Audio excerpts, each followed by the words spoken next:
Bonjour, aujourd'hui on va aller chercher les peurs qui nous empêchent d'être intuitifs ou en tout cas celles qui nous empêchent de suivre notre intuition. Alors j'ai dit qui nous empêchent, mais on va voir que c'est plutôt qui nous empêchent ou qui nous dissuadent de suivre cette intuition. Le plus difficile, je trouve là-dedans, en tout cas pour moi, c'est d'aller trouver à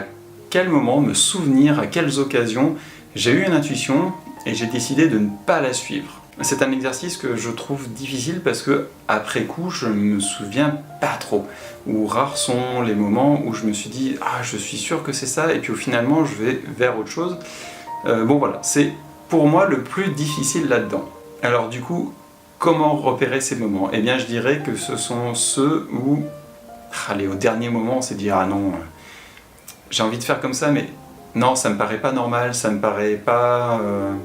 bien, ça me paraît pas être ce qu'il faut, c'est pas ce que les autres font, c'est pas... Voilà, tous ces moments où finalement on a changé d'avis, on a changé de... Peut-être, c'est pas forcément que d'avis, c'est-à-dire d'aller ou de ne pas aller vers ça, ça peut être aussi d'une façon de faire, d'une façon d'aller vers quelque chose, vers un but, où finalement au dernier moment, on se dit ben moi je le ferais bien comme ça, et puis non, ben non, je vais changer, je vais plutôt faire comme ça. Ah quand même je suis tenté de faire ça, mais non, je vais quand même le faire comme ça.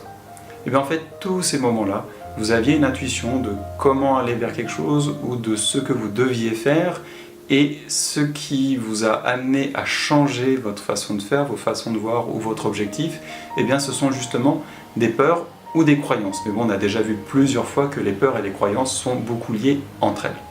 Ce qu'il arrive parfois, et c'est peut-être là où c'est le plus facile de se souvenir des moments où c'est arrivé,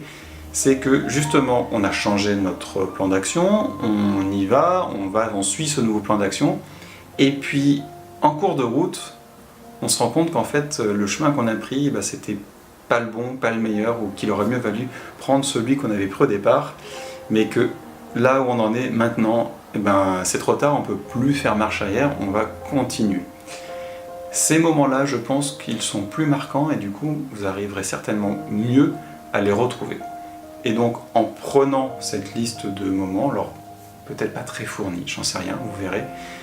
vous pourrez essayer de voir pourquoi vous avez changé d'avis,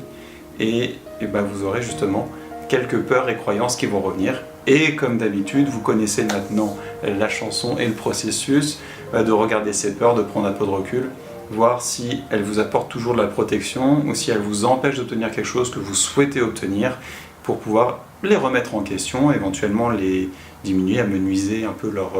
force, leur prépondérance dans votre prise d'action, et puis pouvoir aller au-delà, et enfin être plus libre, plus heureux, plus, j'en sais rien, mais en tout cas explorer, sortir de votre zone de confort. Voilà pour aujourd'hui, je vous remercie d'avoir regardé cette vidéo, je vous souhaite une excellente journée, et comme chaque jour, prenez soin de vous.